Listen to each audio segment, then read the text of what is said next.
Estamos en la recta final. Sí. Ya vamos camino a ese 1000. Eso. ¿Por qué se ríe? De los nervios. Ah, de los nervios, bueno. Se toman una agüita de valeriana, se toman la noche anterior un pasín del mar, pero como estamos preparándonos, vamos a hacer ese mismo. Vamos a poner. Yo le escucho. Amén. No, escúchenme y créanlo y estudia, síganse preparando. Si estudia, si no. A ver, hoy vamos a tener unos archivos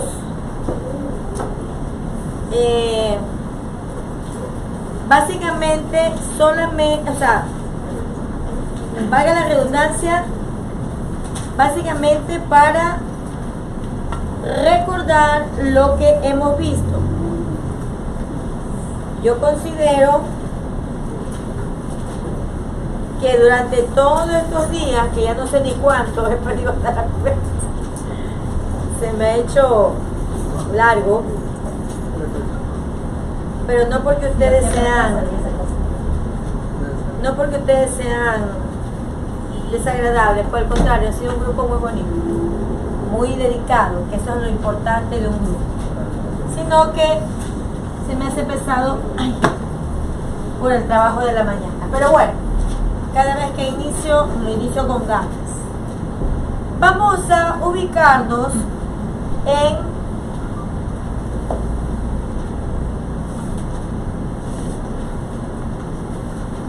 estos archivos. Okay.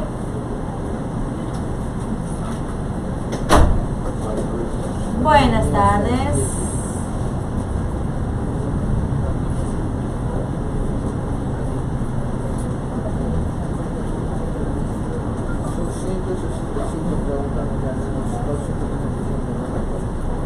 Pero siempre se 40 son de matemáticas. Sí. 40 de no. 20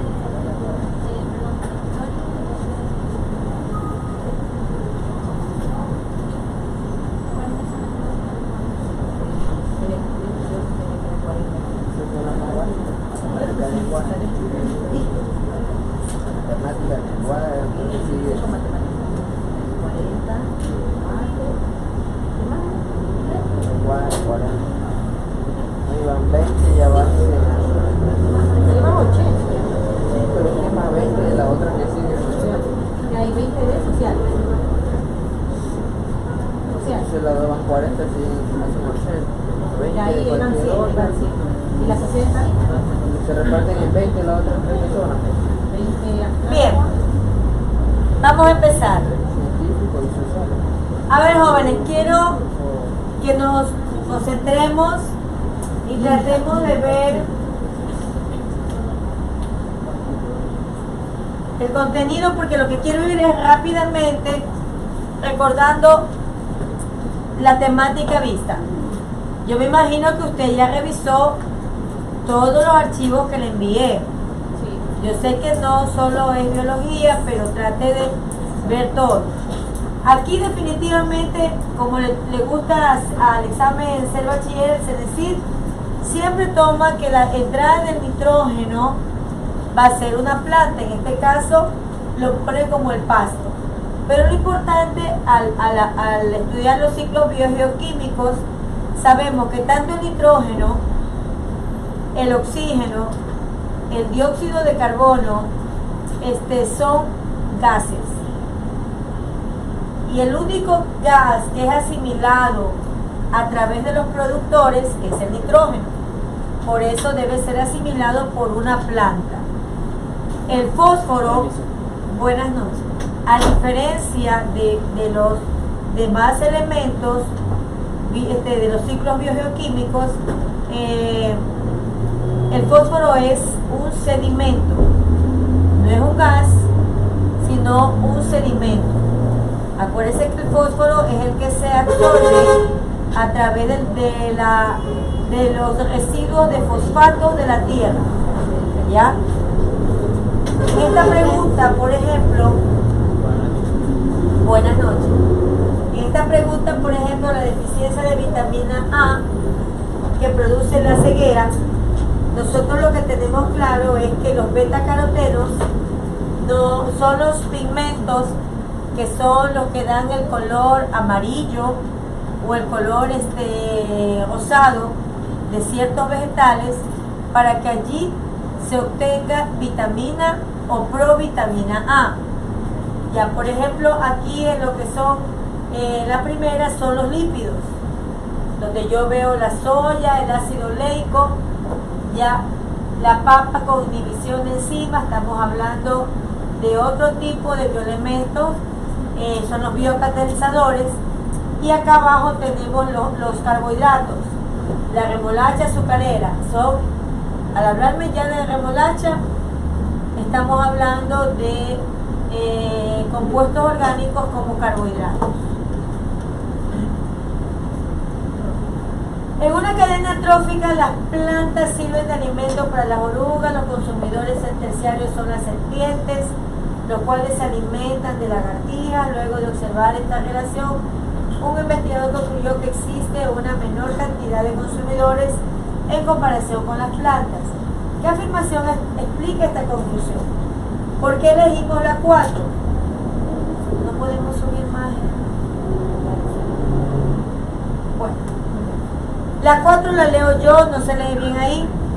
Dice, la serpiente y la lagartija reciben menos energía en comparación con las plantas.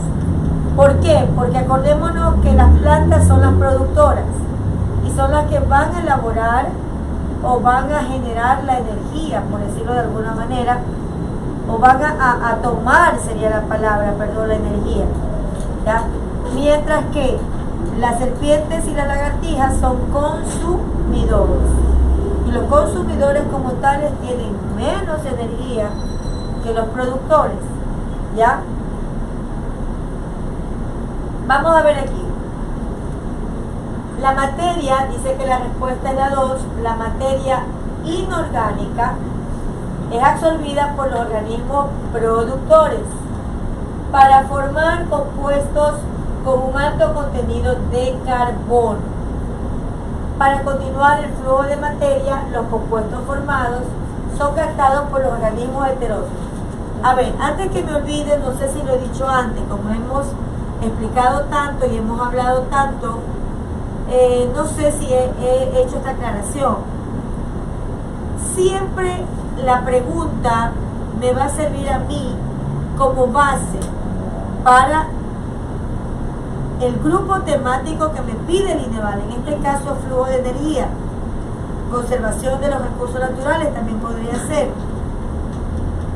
Pero más que eso, me sirve para una nueva pregunta que se vaya a formar. Ya hay muchas preguntas en los simuladores, en las descargas de internet, que son muy parecidas, porque van dando la vuelta en la misma temática. Por ejemplo, aquí, un alto contenido de carbono. Desde allí ya me está sirviendo a mí como pauta de que aquí tienen que ir productores, porque son los autótrofos. Y los autótrofos como tales son los que fabrican su propio alimento, ¿ya? Y al producir su propio alimento y transformar de materia inorgánica a orgánica, los productores son los que van a tener la mayor cantidad de carbono. Toda materia orgánica tiene como composición infaltable el carbono. De ahí que cuando estudió usted tercero bachillerato, la materia se llama química orgánica o del carbono. ¿Ya? Si yo tengo claro la temática de la pregunta, sé el contenido. Y de esa manera me va a servir a mí para que me tomen como sea ese tema y yo lo pueda identificar. Vamos a ver la de aquí. Dice, años atrás, en la reserva del Chimborazo, la población de vicuñas cayó drásticamente. Por ello, desde 1988, se lleva a cabo un plan de reintroducción de este camelio a través de varios convenios de donación con Perú, Chile y Bolivia. Ya verdad se hace esta reintroducción con estos países. Como consecuencia, la población ha ido incrementando, y el último estudio poblacional realizado en julio de 2012 registró que existen 4.824 vicuñas en la reserva, es decir, que aumentaron. Con base en el texto, son beneficios socioambientales. Aquí no me piden de conservación de los recursos naturales, me dicen socioambientales, es decir, en otras palabras, me está hablando como reserva turística a la vez. Pero dice excepto. De la reintroducción de esta especie, excepto. Aquí van dos cosas que no me voy a cansar jamás de decirle a las personas que van a enfrentarse a un examen como este. Cuando me dicen con base en el texto, es verdad, tienes que saber la materia, pero lo que más tienes que hacer es entender lo que se lee. Con base en el texto, es decir, en lo que yo he leído, lo que tú vas a leer, ya tienes que descubrir cuál de estos no es un beneficio socioambiental. El cerebro, por lo general, siempre te canaliza a elegir la respuesta correcta. Bueno, no siempre, a veces elegimos la incorrecta, pero bueno. Pero por lo general, en la parte cognitiva, te va a involucrar a la correcta. Usted dice 2 por 2, 4. Usted dice 0. Entonces, desde allí usted tiene que darse cuenta de estas pequeñas cositas. Ya, tengo que elegir la que no es. Ahora, me dice que la respuesta es la 3, porque dice que el desarrollo de la caza de esta especie en las comunidades aledañas no es una característica socioambiental, pues. Es lo contrario. ¿Por qué? Porque la poca probabilidad de extinción de este camélido sí es una característica socioambiental, conocer cuáles son esas pocas probabilidades. Oportunidad de aprovechamiento sostenible. ¿Qué es aprovechamiento sostenible? Hice una pregunta para que usted me conteste. Algo como hacer uso de un recurso pero sin explotarlo. Efectivamente, no lo pudiste decir mejor. Y yo pregunto, el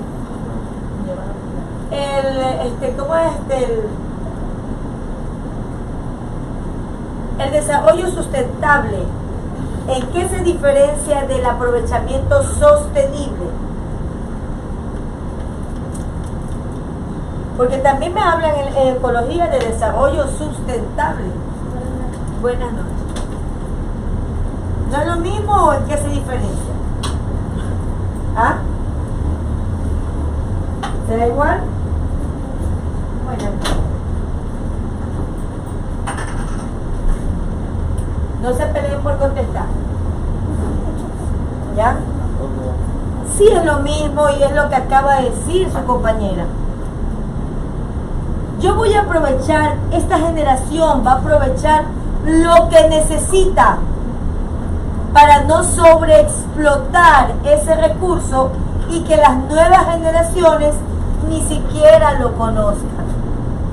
Por eso cuando dice aquí aprovechamiento sostenible de la lana de esta especie, significa, ok, toma en cuenta las condiciones ambientales para que tú desnudes a esta especie y la desprotejas del frío de ese hábitat.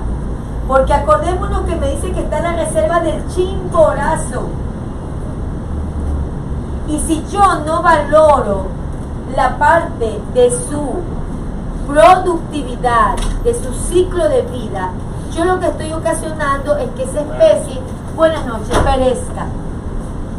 Por eso dice, oportunidad de aprovechamiento sostenible de la lana de esta especie.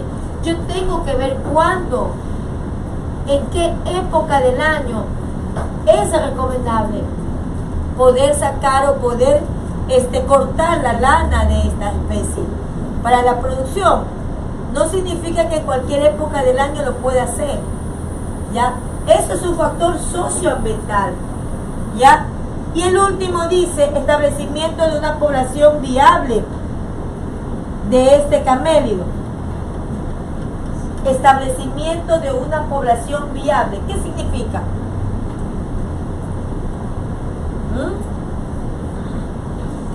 Hacer una población para que no haya daño. O sea, para que no desaparezcan las especies. Ya. ¿Qué es una población en la parte ecológica, como nivel de organización ecológica? Agrupaciones de individuos de la misma especie. ¿Qué significa? Que como tú lo has dicho, perfecto, una población viable significa que voy a tener ese grupo de individuos de esa especie de tal manera que puedan, ¿qué cosa? Reproducirse y seguir con la especie.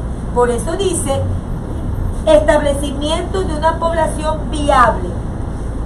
O sea, yo voy a identificar cuáles son los individuos de esa especie y cómo va a seguir el proceso reproductivo de la misma. Aquí lo importante no es saber la pregunta, ni siquiera saber la respuesta como tal, sino entender el tema. Dice que según la teoría de la selección natural de Darwin, la evolución de una especie de saltamontes, ya no utiliza los picudos, no, los pinzones. Picudo el picadillo, ya. Una especie de saltamontes se produjo porque inicialmente existía variabilidad entre los individuos de una población. De esta manera los saltamontes tuvieron que adaptarse, buenas noches, pase, con respecto a su forma y color para camuflarse en la vegetación y pasar desapercibidos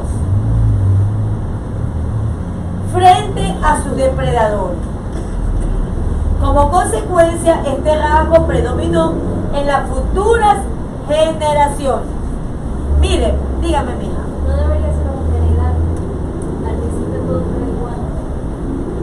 No variabilidad. Sería variabilidad. Pero aquí, a eso iba, vamos a leer.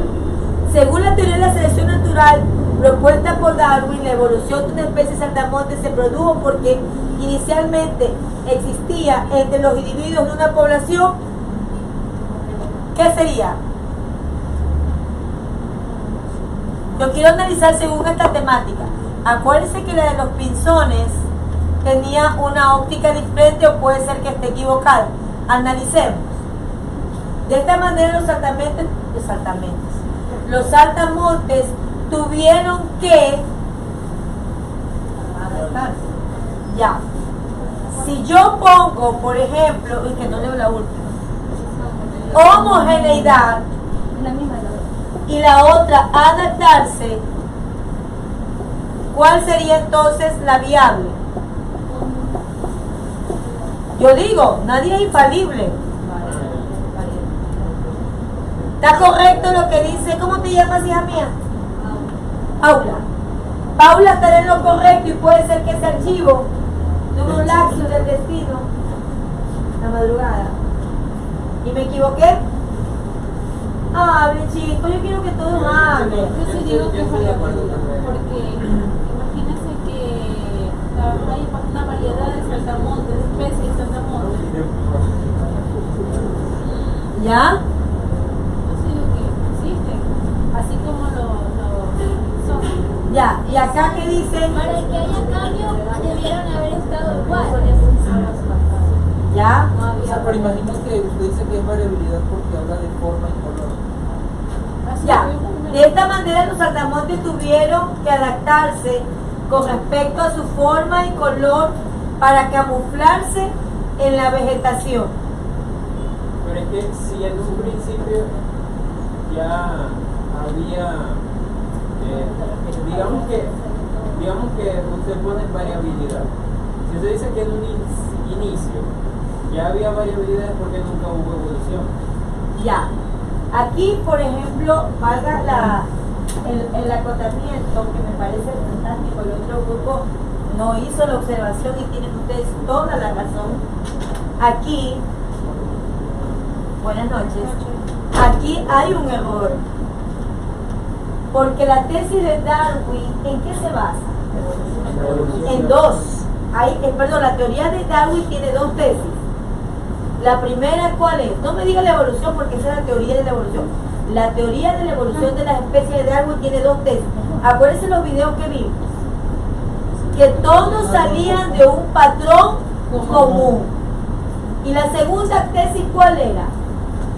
Que al salir todos de un patrón común, según Darwin, ¿qué se dio? La adaptabilidad. ¿Para qué? ¿Para qué se dio la adaptabilidad? Para eso, para sobrevivir. En este caso los saltamontes tuvo una adaptabilidad. Ellos se camuflaban, se pegaban a los troncos de los árboles o de las hojas. ¿Y qué parecía? Que ahí no había nadie, que era hoja o que era tronco. que pasaban desapercibidos. Y tienen ahí ustedes toda la razón. ¿Cuál sería la respuesta? La 4. Y de una vez déjenme descargarlo porque corregirlo. Gracias, chicos, de verdad. Me encanta cuando se dice que los alumnos superan al maestro. Este archivo algo pasó antes que el agua se ensucie. Muy bien, gracias, Paula. Excelente. No puedo decir lo contrario porque es la gran verdad. Excelente. Vamos a continuar. Y para poder pasar de la evolución y volver a recordarlo, Lamarck pensaba lo mismo. ¿Cuál era, en cambio, las tesis de Lamarck en su teoría también de la evolución? El uso y el desuso de órganos. ¿Y qué decía Lamarck? Que gracias al uso y al desuso de los órganos, los caracteres adquiridos, ¿qué hacía? Se heredaban. ¿Verdad que sí? Muy bien. Maravilloso, ¿verdad? Que me encanta cuando ustedes están pilas. Relación del mecanismo físico-químico.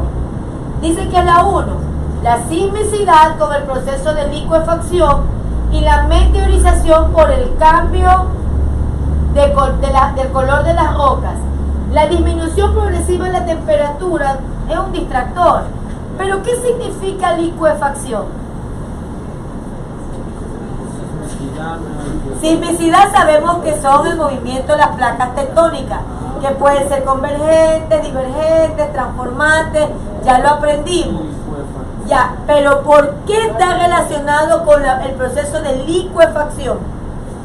¿Cuándo hay licuefacción del suelo? Sí, cuando hay movimiento de las placas, pero porque existe ¿qué cosa?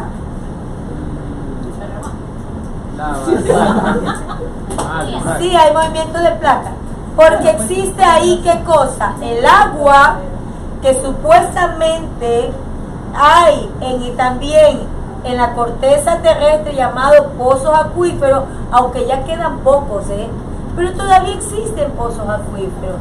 Esa agua se libera la energía en el movimiento de las placas tectónicas, hay sismicidad, pero también se remueve esa parte de la humedad de la tierra.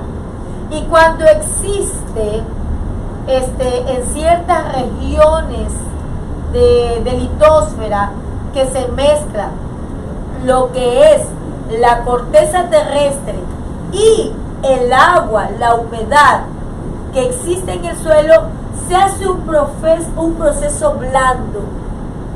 La tierra se mezcla de tal manera que hay un proceso de ablandamiento, o lo que llamamos comúnmente fango.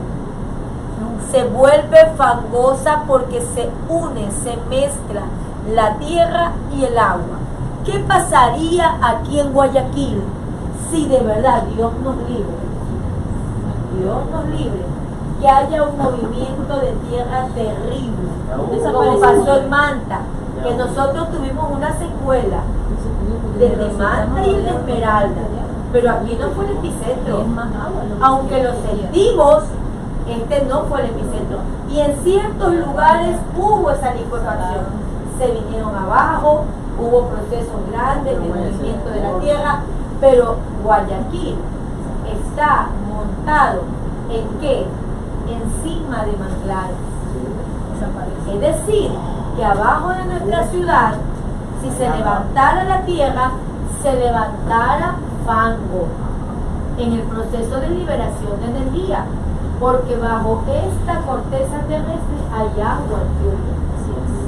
Porque esa es la naturaleza del proceso de nuestra tierra. Y usted lea la historia en el dominio social, y Guayaquil está sentada en la mayor parte del río o de la ribera del río Guayas.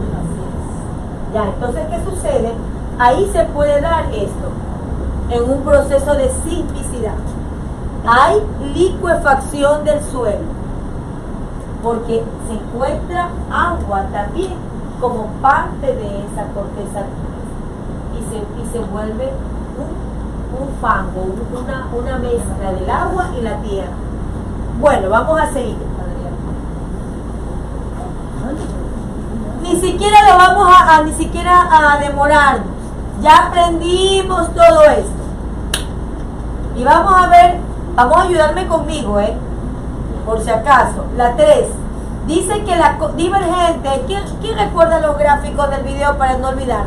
¿Cómo salía en la divergente las dos placas tectónicas y la flechita? ¿Para qué se abría? Para que surja una nueva corteza, pero ¿dónde se daba?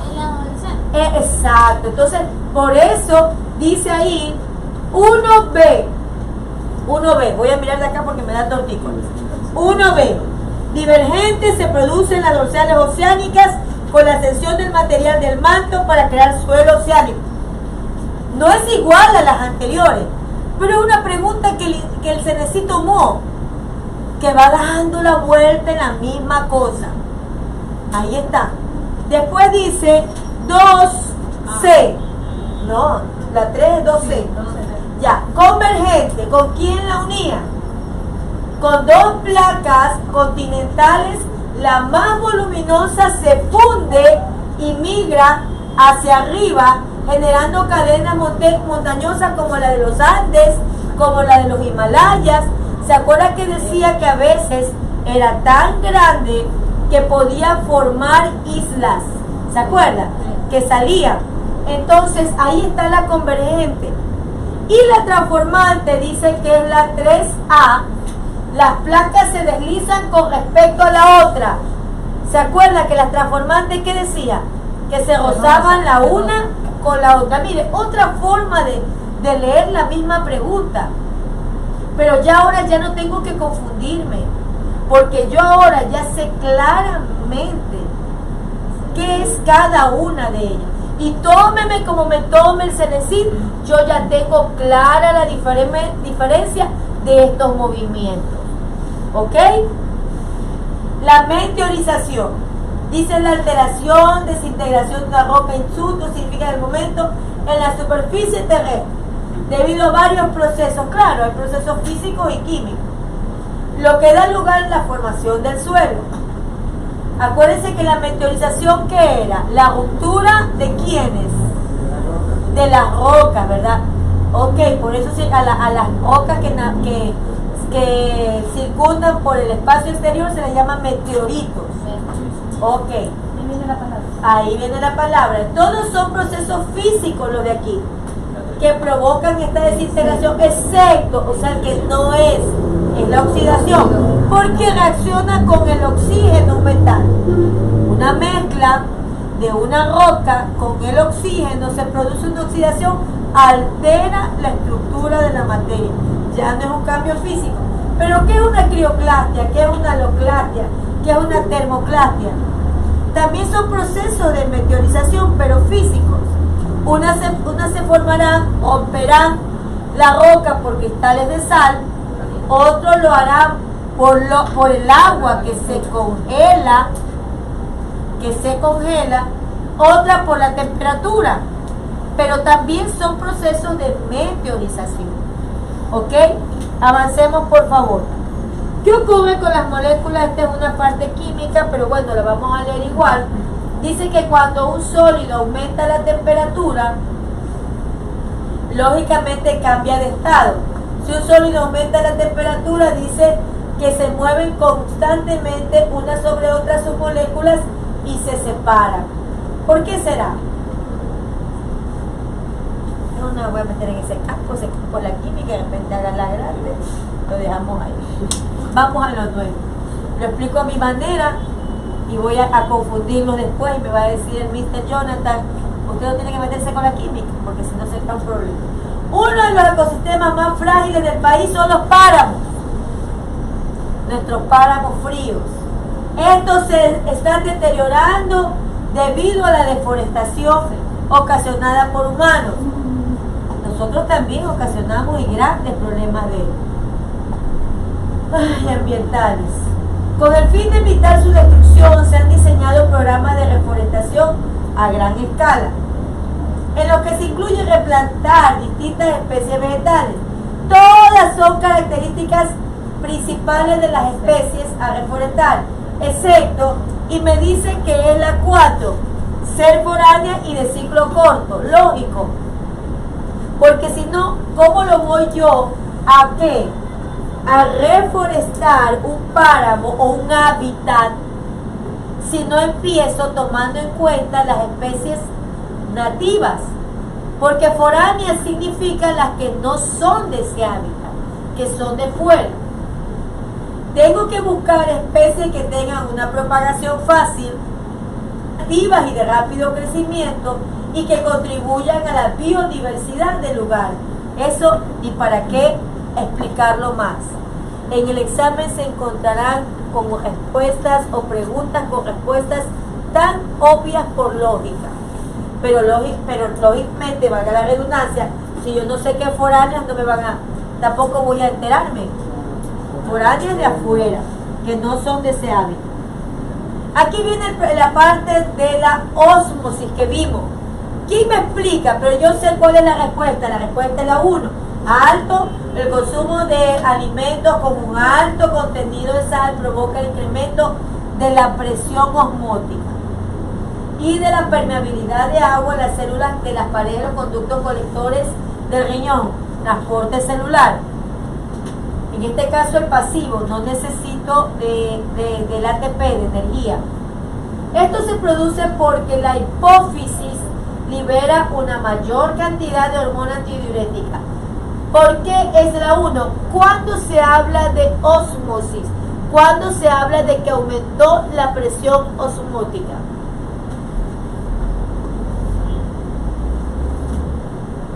Bueno, sí. Por lo que dice ahí, porque comió mucha sal. O sea, Acuérdense del experimento, que usted en ese momento que lo vio hasta sueño le dio, Pasa de la papa. Ah, ya. de una cantidad de producto, pasa de mayor concentración. Claro, a la de mayor. ¿Se acuerda que cuando usted hable de ósmosis o algo relacionado así, acuérdese del experimento de la papa? Ah, ya. La papa que era cocida y la papa cruda. Le sacamos la mitad, o sea, la pulpa de las dos, y ponemos en una fuente y vertimos ahí agua, ¿verdad que sí? En las dos. Y la ponemos. Pero en el centro de cada papa, ¿qué poníamos? Sal. ¿Y qué sucedía? La papa cruda, que tenía células vivas, ¿qué hacía? Absorbía el agua ¿hasta qué? Hasta el centro de la sal. Porque en ese caso la corteza de la papa simulaba la membrana plasmática. Ahí había una ósmosis. ¿Por qué había una ósmosis? ¿Por qué? Porque el gradiente de menor concentración, ¿a dónde se absorbió? Al de mayor concentración, que era la sal. Lo siento, pero no puedo contestar. A ver, ¿qué era la sal? ¿Verdad que sí? Eso es una presión osmótica. Es decir, que había tanta cantidad de sal, mucha cantidad de sal y poca cantidad de agua que la célula la iba absorbiendo. Así hágase una imagen de los conductos colectores del riñón. Por eso es que el cerebro, que es el que regula todas las estables, el cerebro regula todas las estables, porque esto es una pregunta de homeostasis. Le dice, entonces, ¿qué pasa? ¿Dónde viene la regulación o la retroalimentación, positiva o negativa? Ah, ya. Si no corregimos eso, dice el cerebro, se va a deshidratar la persona. Entonces tiene que, ya te doy la palabra, tiene que activarse la hormona antidiurética. ¿Para qué? Para regular el agua de tu nivel celular, de tu riñón. O sea, la sal o el agua. ¿Volver a qué? Aumentar los niveles de sal. ¿No ves que la sal pasa adentro de la célula? Entonces necesitamos recuperar esa agua que fue, ¿qué cosa? Absorbida por el soluto, que en este caso sería la sal, para contrarrestar estos niveles de sal. Lógicamente, eso pasa porque la homeostasis interviene en dos grandes sistemas: el sistema nervioso, que es el que dirige todo, y el sistema endocrino. Esos son los dos grandes sistemas que se manejan. Y usted me va a decir, pero falta uno más que es un anexo importante. Claro, el sistema cuerpo. Entonces, en ese momento la hormona antidiurética regula esa presión osmótica. ¿Quién la dirigió? El cerebro. ¿A quién le habló el cerebro? Allá, a las glándulas suprarrenales del riñón, para que regule esa falta de líquido de las células. Es como cuando usted come sandía o toma un jugo de sandía bien fuerte, un vaso grande, y usted dice, wow, ¿qué le hace? ¿Qué le provoca el jugo de sandía? Hacer pipí, ¿verdad? Orina más. Entonces, ¿qué es lo que sucede? Dice el señor que la vende por ahí, es diurético, tome diurético para los riñones, porque la sandía, ¿sí o no? ¿O no? Porque la sandía le hace a usted que limpiar los riñones porque es diurética. Pipí. Normalmente necesita recuperar esos líquidos, por eso se activa la hormona HAD o antidiurética. Pero ¿quién da esa orden? El cerebro. ¿A quién le ordena? Al sistema endocrino. Allá, a las glándulas suprarrenales. Ahí se produce una estabilidad, un sistema estable, ¿ya? Debido a ese factor metabólico que se presentó ahí. ¿Está claro? ¿Ya? Entonces, aquí yo estoy hablando de retroalimentación. ¿Mande?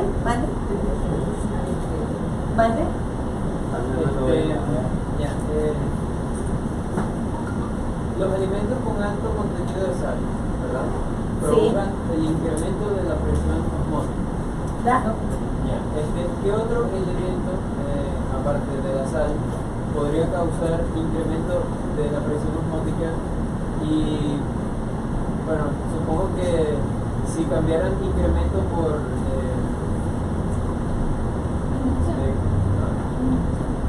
disminución sería menor. A ver, si fuera aquí disminución de la presión osmótica, sería algo que no va compatible con la realidad, porque entonces no se produciría el transporte celular normal que se le va a dar, que es una ósmosis. Acuérdate que el transporte pasivo es difusión, simplemente pasa, ¿se acuerdan del video que vimos? Presión osmótica, el de menor, de mayor concentración, absorbe al soluto, al solvente, al líquido. ¿Y el otro cuál era? Hay tres pasos del transporte pasivo. Era ósmosis, era difusión y era diálisis. ¿Ya? ¿Qué era la diálisis? Claro, separaba. ¿Pero qué separaba? La sangre. No la sangre, no hablemos de la sangre. ¿Qué separaba? Vamos a hablar biológicamente, pero para que me entiendan. Separaba lo que ya las células necesitaban retener y lo que no necesitaban retener, lo expulsaba. Es decir, que la diálisis había simplemente un paso de soluto y de solvente según lo que la célula necesite. ¿Qué es lo que te estoy tratando de decir? Que cuando hay contenido soluto que la célula necesita, no se va a hacer una ósmosis. Se puede hacer una diálisis, se puede hacer una difusión celular. O sea, cualquiera de los tres pasos, de los tres transportes pasivos de la célula. Porque no necesitamos ATP. ¿Cuándo necesitamos ATP? Cuando hacemos el transporte activo. Una fagocitosis, una pinocitosis, una endocitosis, una exocitosis. Ay, miji, ¿quién realiza todo eso? Un proceso muy sencillo es el de los glóbulos blancos cuando atrapa elementos patógenos. Otro proceso es lo que hablábamos también, que vimos en el video, de la bomba de sodio-potasio, que lo hace a nivel cerebral, para regular estos bioelementos y poder tener, ¿qué cosas? Diferentes funciones. La función de la movilidad, el hablar, qué sé yo, a funciones cerebrales. Ya, pero lo que yo me refiero ¿Ya? con yo tengo un decir, pero si nos cambiaran el elemento sal ¿Ya? por azúcar, ¿cómo yo sé no sé, qué repercusiones toma eso sobre la osmosis? ¿Qué funciones toma sobre la ósmosis si en vez de sal Exacto, fuera azúcar? Exacto. El consumo de alimentos con un alto contenido de azúcar. Así. Exacto. Ya. O cualquier otra cosa, yo no sé si el azúcar en lugar de sal provoca, en vez de incremento, lo disminuye. Ya. O no sé Pero si aquí tiene- te habla de la hormona antidiurética. Si me habla de un incremento de azúcar, no se activaría la hormona antidiurética. ¿Cuál hormona se activaría? El páncreas genera dos hormonas, la insulina y una que es bien fea. ¿Cómo se llama la otra?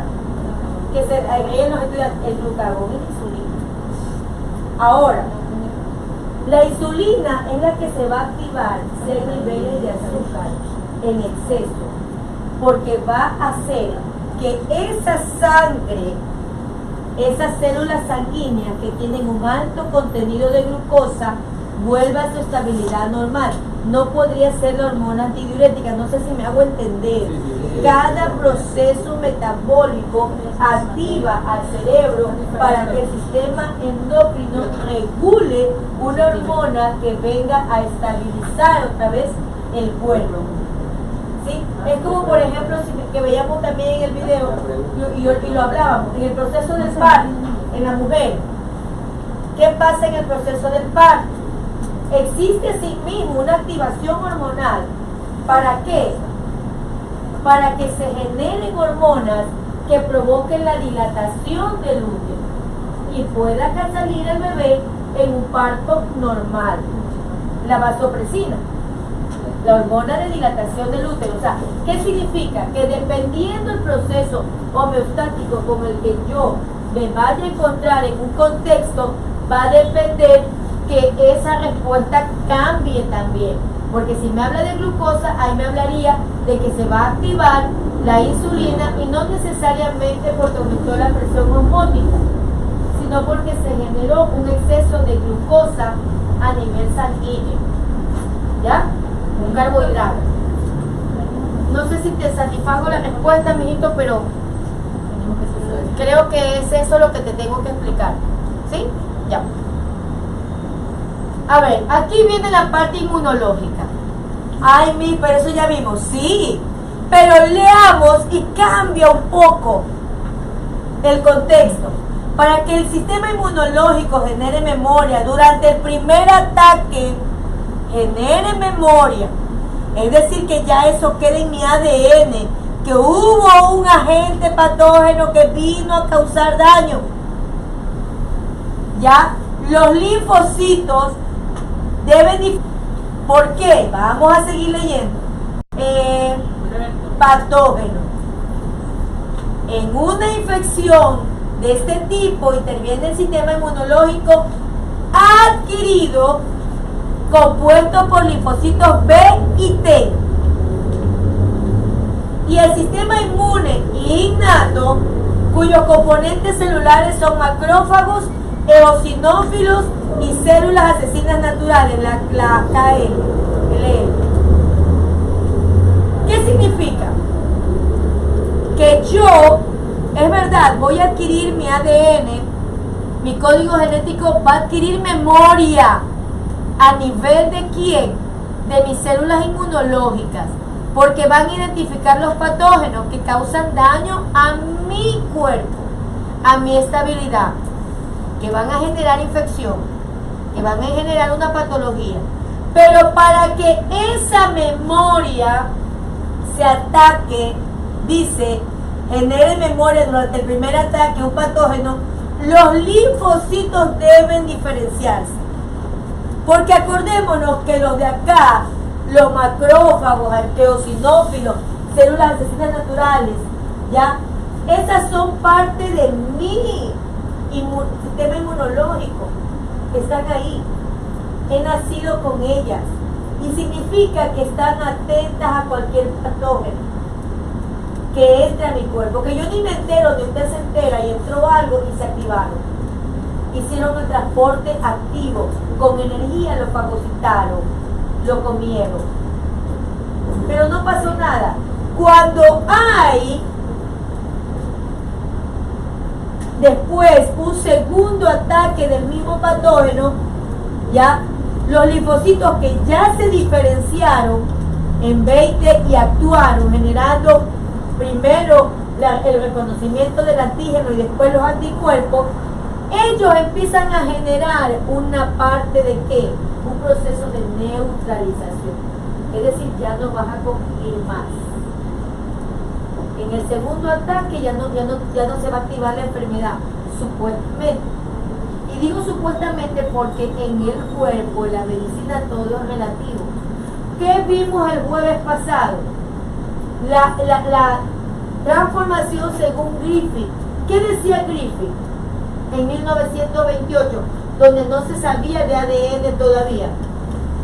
Que una célula de, qué sé yo, virulenta, desactivada, y una célula no virulenta, también desactivada por calor, la neutralizaron, la mataron a ese virus por calor, no provocaba patología, enfermedad, ¿verdad que sí? Pero sucedía que si aparece una célula virulenta que está desactivada, y una no virulenta, no desactivada, ¿qué puede provocar ahí? Aunque sea no virulenta, pero no se la desactivó con nada, puede ocasionar una enfermedad, ¿verdad que sí? ¿Por qué? Porque decía Griffith que elementos de esa no virulenta podían ser activados, pero en ese tiempo no sabían que esos elementos eran el ADN, era esto. La memoria que ya adquiere mi sistema inmunológico. Por eso es que a veces se dan casos, uno en miles, que dicen, no, eso es mentira, a mí me dio rubiola cuando tenía 5 años y ahora tengo 21 y me volvió a dar. Ay, qué raro, eso es algo que no se da. Pero se puede dar, según Griffith se puede dar, porque existen ahí anomalías en el ADN, en la memoria que se dio de ese virus. Pero por lo general, por regla fija, no debería darse, porque ya se activaron mis linfocitos y ya quedó la memoria. ¿Sí me explico? ¿Ok? Preste atención a esta pregunta porque nos vamos a encontrar más adelante con una donde se amplía esto. Sabemos que Miller, que trabajó la atmósfera primitiva, los compuestos orgánicos que él concluyó su experimento diciendo que aparecieron esas estructuras primitivas orgánicas que deberían ser las mismas que tal vez hace millones de años atrás, cuando la Tierra todavía era inhóspita, se formaron, no eran otra cosa que aminoácidos. Pero recordemos que los nombres verdaderos o los nombres originarios que patentó Alexander Oparin y Stanley Miller para este proceso, él llamó a esas células resultantes coacervados, ¿sí?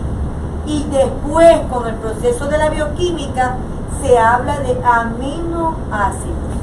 Eso fue la teoría del origen de la vida, que lo hicieron a través de la teoría quimiosintética, que es una teoría abiogénica, ya, porque está basada en que en estos elementos que eran amoníaco, metano, vapor de agua e hidrógeno. Porque eso decía Oparin y Miller, que era la atmósfera primitiva de millones de años atrás, la Tierra. Aquí viene lo que les decía, miren, la pregunta anterior viene de la mano. La enfermedad infecciosa rubiola, causada por un virus de la familia Tobacillidae, generalmente se presenta tan solo una vez. A ver, lea esta palabra. Generalmente. Porque ahora ya sabemos que el ADN puede activar en un momento dado, aunque usted ya tenga la vacuna. Ay, qué raro, es raro, por eso es generalmente. ¿Por qué sucede esto? Dice. Opciones. La respuesta inmune primaria, las células de memoria atacan al antígeno para evitar que se siga multiplicando. Los eritrocitos generan linfocitos que actúan contra este tipo de patógenos. A ver, cuando yo sé la materia, cuando yo me involucro, cuando yo estudio, hay respuestas que este examen de verdad provocan el coraje. Sí, porque yo cuando leí esta pregunta el año pasado, los estudiantes que se presentaron en enero, los que se graduaron ahora último, ustedes que se graduaron, que tal vez les tocó esa forma, o tal vez no, pero a los que les tocó, ¿desde cuándo los eritrocitos? ¿Quiénes son los eritrocitos? Los glóbulos rojos, también se llaman hematíes, puede ser eritrocitos, glóbulos rojos o hematíes. ¿Desde cuándo ellos fabrican linfocitos? ¿Qué son los linfocitos? Glóbulos blancos. Díganme que esto no es, discúlpenme la palabra, una animalada. Yo cuando leí, ¿qué? ¿Y para qué leer eso? Es literal, se anula. Acá hay otro de los eritrocitos. Volvamos a leer semejante. Los eritrocitos matan a todos los antígenos causantes de la enfermedad.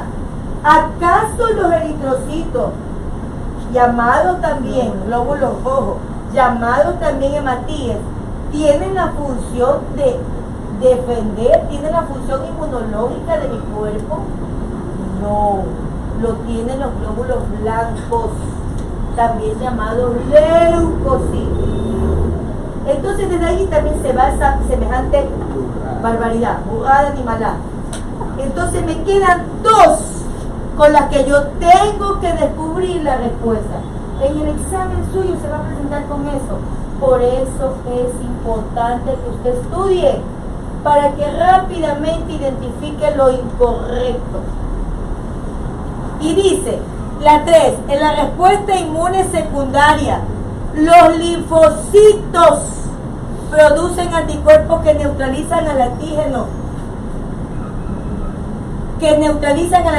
Rápidamente. No decíamos que para que adquiera memoria debe diferenciarse quiénes. En la pregunta anterior, los linfocitos, ¿o no?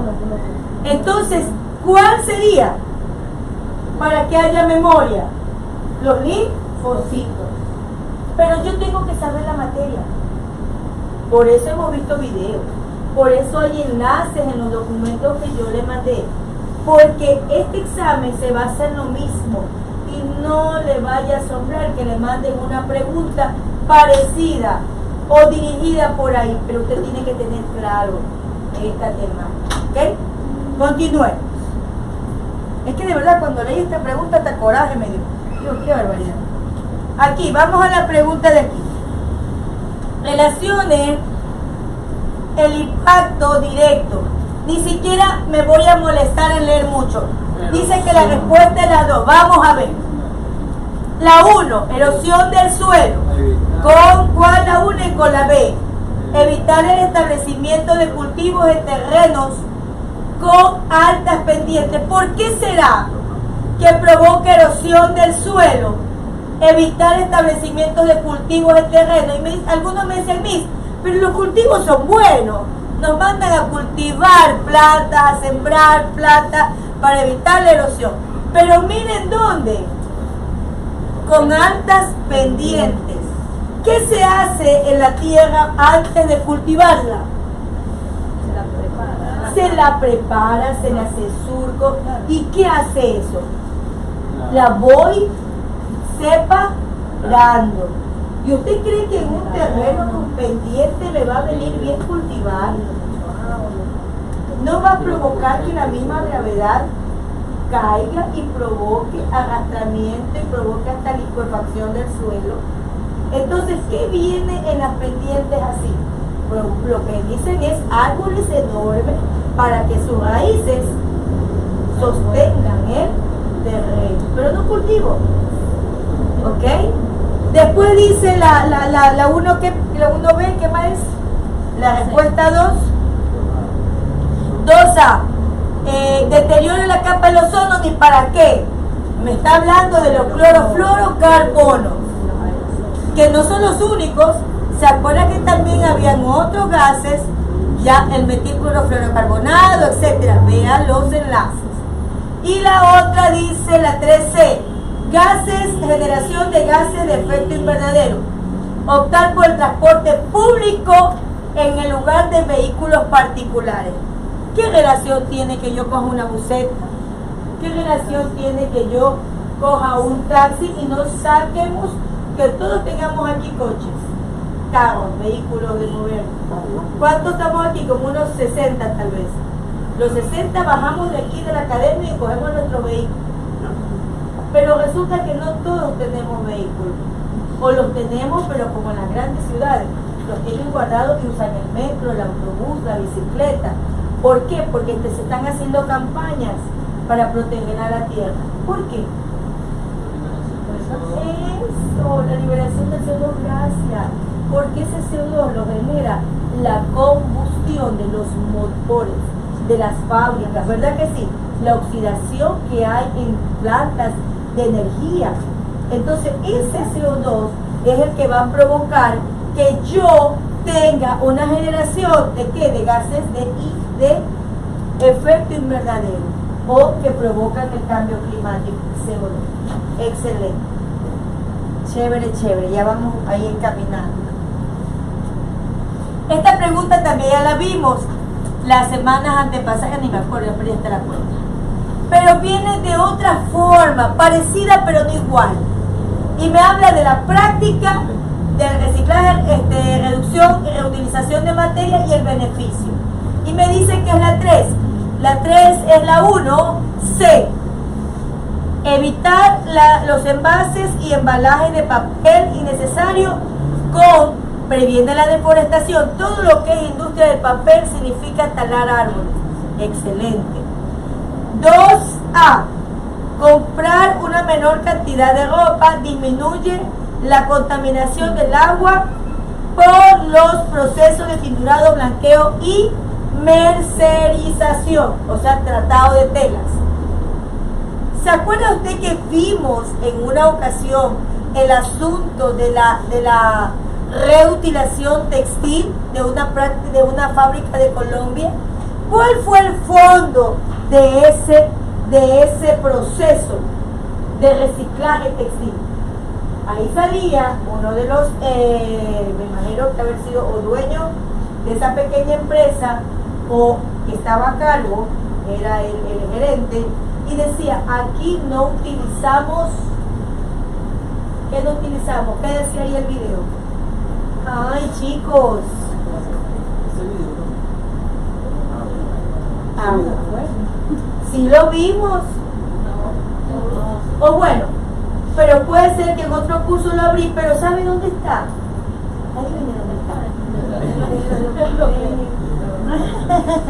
Ahí está. ¿Vio? Vea los documentos porque ahí lo vimos. O ahí está. ¿En qué? Reutilizar esta fibra textil de algodón, de lana, de seda, te provoca no usar agua en esos procesos y eso disminuye la contaminación del agua. Y la otra es 3C, evitar la compra de aparatos que funcionen pilas, ni para qué voy a hablar, o tampoco vimos lo de las pilas.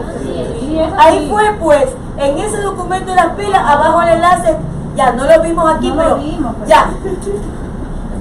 Ustedes se matan solitos, no lo vimos aquí, por eso no lo han visto en la casa. No están abriendo los documentos. Entonces ahí está esto de aquí del derrame de mercurio, bien.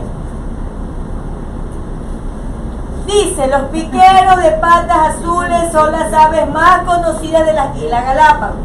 Estos animales son buzos espectaculares, ya que tienen la capacidad de sumergirse en el océano a gran velocidad para atrapar peces pequeños, mientras que en las orillas se alimentan de invertebrados marinos. Ya dibujó la cadena trófica. Es una cadena trófica acuática. ¿Cuáles son? Dígame la cadena trófica. No, primero Algas. Invertebrados marinos, zooplancton, es lo que se llamaría el zooplancton. Los peces pequeños, y de ahí vienen los piqueros. Y dice la pregunta, de acuerdo con esta información, ¿en qué nivel se encuentran los piqueros dentro de esta cadena? Y dice la 3, secundario, ¿verdad que sí? Excelente, eso ya.